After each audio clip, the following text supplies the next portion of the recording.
метель бьет в лицо, как она к вам жестока, вашим судьбам и снам.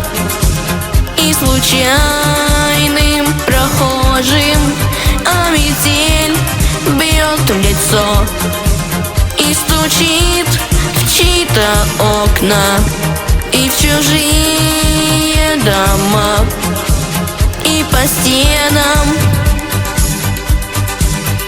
чужим